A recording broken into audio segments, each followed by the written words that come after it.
morning to everyone present here. Welcome to the day 2 of World Cancer Congress 2024. Based on the principle of immunotherapy. So the first session of this day will be themed as cancer tumor management. So the first speaker is Dr. Birandra K. Sinha. I hope he's here. Yes, please.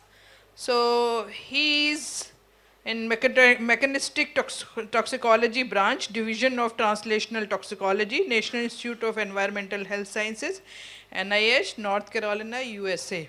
He's going to speak on role of Erastin in ferroptosis induced cell death in human cancer cells. Sir, welcome. Good morning. Just a small background. I was born in Patna, but I have lived now in USA.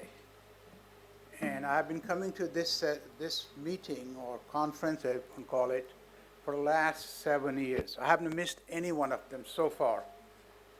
And every time I come to India, it's a new experience, and it's very enjoyable. So, okay. So why are we so excited about ferroapoptosis? What is about ferroapoptosis that separates from any other mechanism of action?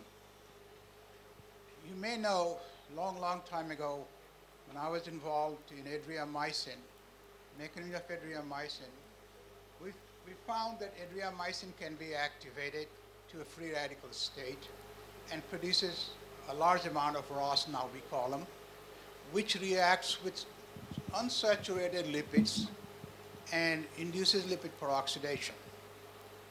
Ferroapoptosis is nothing but a lipid peroxidation. The name has been made it better, but it still depends on two things: iron and oxygen. And if you have iron and oxygen, so what happened that clinically you know that if tumor is mutated with ROS, or if they carry ROS mutation, they are somewhat difficult to treat. So there was a big program in New York, a big program to identify compounds that can kill tumors that carry ROS mutation. And in that program, they identified two compounds. One was Erastin. The structure is shown. It was very specific for ROS mutated cells. The other one was RSL3, ROS selected ligand 3, which also killed ROS mutated tumors. So what they found with Erastin, that Erastin did not induce apoptosis. Erastin did not induce apoptosis, but the cell death required iron, and that's when they decided to call it ferroapoptosis.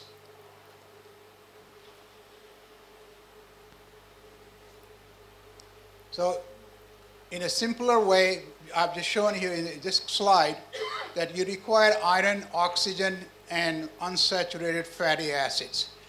We need iron to grow, we need oxygen to survive, and we also need unsaturated fatty acid as a building blocks for cell membranes. GSH is an antioxidant. You will find out the role of this thing in ferroapoptosis. If GSH is present, ferroapoptosis is inhibited, and if you inhibit the GSH, ferroapoptosis goes up. More complicated, ferroapoptosis, as I said, you require glutathione. This antiporter, cysteine glutamate antiporter, is required for the synthesis of glutathione. Glutamate goes out, cysteine comes in, which is a substrate and synthesizes GSH, which is glutathione peroxidase 4 depends on the GSH, is a cofactor for that. And if you inhibit the GPX4, you induce lipid peroxidation and cell end up dying. Iron is provided by transferrin. We knew this in 1980 when we had published the first paper on lipid peroxidation by adriamycin in 1980. We knew that we have to have iron. One of the reviewers said to us, there is no iron, free iron in cells. How in the world are you going to get iron to kill anything?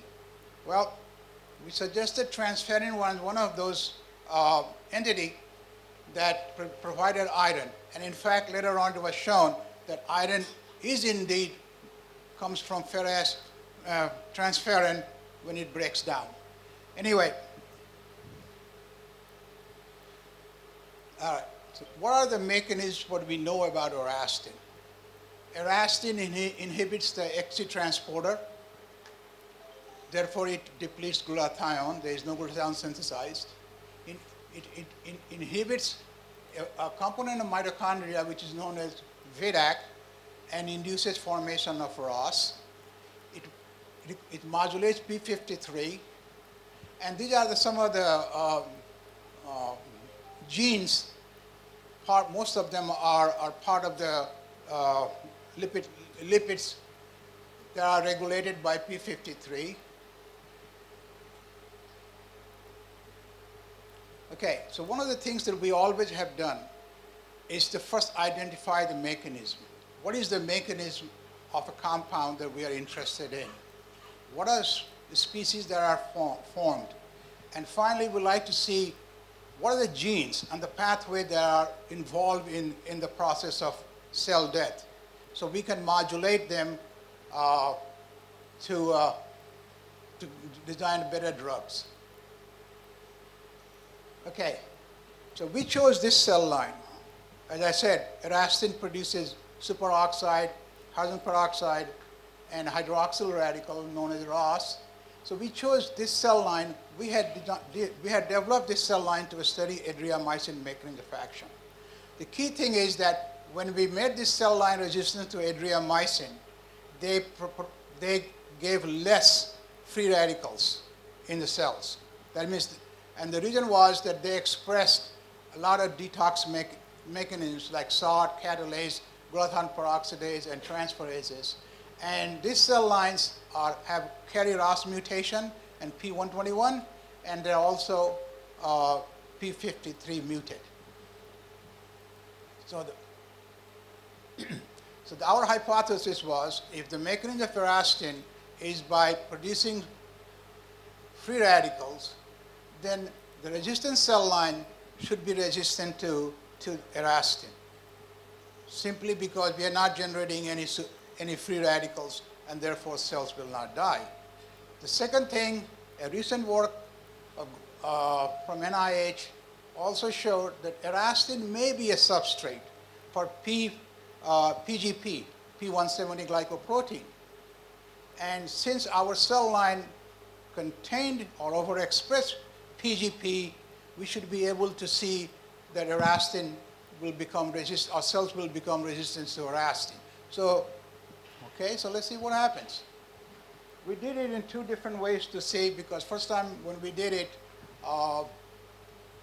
one method, we did not see any resistance fact with Erastin. So I said, let's try a different method of cell toxicity.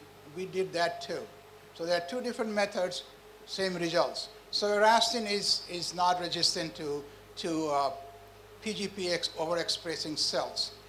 So that was kind of a surprise. And second thing was that cytotoxicity are almost the same. We expected the resistant cell to be significantly resistant to the resistant cell lines, but didn't happen. So what is going on? So first thing we did, look at the transporter, XC transporter. Both cells behaved similarly to Erastin. There is no difference in terms of inhibition. So we looked at the inhibitors, the typical inhibitors and inducers of ferroptosis. And you can see that ferrostatin, which inhibits ferroapoptosis by inhibiting the formation of lipid peroxides, inhibited the activity of Erastin in these two cell lines. Similarly, RSL3, which is an inhibitor of glutathione peroxidase 4, and therefore induces more ferroapoptosis, also induces ferroapoptosis. Similarly, in both cell lines. Does Erastin form ROS? Sure. In this slide, first slide, you can see the wild-type cells, the ovarian 8 cells, produces a significant amount of ROS, whereas in the resistant cell line, we do not see ROS, which basically agrees with what we expected. So what happens to this ROS? Does it induce a melandihyde formation or lipid peroxidation? Sure enough, it does induce only in the wild-type cell. We threw in adriamycin because adriamycin, as I said, in 1980s we were doing this, and we had seen a significant amount of lipid peroxidation. And sure enough, there is significant amount of lipid peroxidation only in the wild-type cell, nothing in the resistant cell lines. So we said, okay, let's see what happens with RSL3, which inhibits the glutathione peroxidase 4. Sure enough, when we inhibited that, even in the resistant cell lines, now we see a significant amount of lipid peroxidation. So the pathway for this ferroapoptosis is due to partially with the glutathione peroxidase 4 in this cell line. So question became very simple. Is this free radical based mechanism? And one of the ways we do it all the time, we use an inhibitor of free radical production. It's a N-acetylcysteamine, which is hydrolyzase, gives you cysteine. Cysteine becomes glutathione and inhibits the formation of ROS. And sure enough, the cytotoxicity of both cell lines is based on the formation of free radicals. But we don't see it in our system. We did not see any free radical formation. So what is going on here? So we looked a little bit more on it. So what are the genes involved here? What genes, what can we see it? So the only difference that we have is in the resistant cell lines, that side, is a large amount of CHOC. CHOC1 is a gene that hydrolyzes glutathione by ATF4, ATF3 pathway, which is not induced in this. NOX4, which produces superoxide, is not really induced. Hemoxygenase in both cell line, which is a stress marker for free radical formation, is induced in both cell lines. OGG1, which is the repair enzyme for 8-oxoguanine, is induced slightly, but the time differences are there. One is in 4 hours, the other one is in 24 hours. With NRF2 and a super antioxidant pathway is not really induced. So basically what we have is CHOC. So what does CHOC do? This is shown here. So in the wild-type cells, on the resistant cell lines, we do have XC inhibitor. We have same thing inhibited in XC. But I'm not showing you all the data, how we got to this. But the major difference is the CHOC1, which induces ER stress and reduces glutathione. What I'm not showing you how we got to this is NOS, iNOS. In the resistant cell line, we have iNOS induced, which is not induced in the wild-type cell. There are 3 different kinds of NOS. You may know that iNOS is the one that produces a large, when induced, it produces large amount of superoxide, nitric oxide, peroxynitrite. So that's the only difference in these 2 cells. And other than that, there is no difference. And both cells are undergoing ferroapoptosis because NOS is induced in the resistant cell line, INAS is not induced in the cell line. So what do all these things mean in terms of ferroptosis and drug resistance and killing ROS mutated cells? So we did all these studies with adriamycin. It's highly sensitizes it. I've been working with nitric oxide donors for a long time. We use one of these. It's in the what you call in your abstract. We have that. It sensitizes that too. It sensitizes cisplatin and it sensitizes taxol.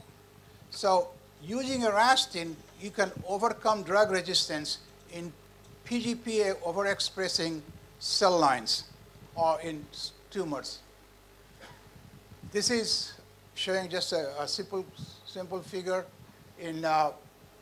We did this with adriamycin in both cell lines, and you can see that we use Erastin with 1400W. It's an inhibitor of INAS. If you use it, that it inhibits the toxicity of Erastin. Wild type does not contain INAS. There is no sensitization there. This paper is already, the first part of the paper is in press now. This is also in press now. And something is missing here. But irrespective of what I just said, that we can also sensitize HT29 cells and HCT116 cell lines, which carries the ROS mutation, and with this Erastin. And this paper has already been published last year in December. These are the culprits who have been working with me, helping me. By the way, I've been retired for a long time. And I have a lab. They've given me a small lab at NIH. And people come and when they have time, they help me. And Eric has been with me, helping me for a long time. Carl has been helping me for the last 15 years. We have a new postdoc, Brian Silver, and Kari is our research assistant, and Shellan is my student. She's going to go to medical school in 4 months, or 3 months. And finally, this is this is where I work. It's a NIEHS in North Carolina. And thank you very much. Appreciate it.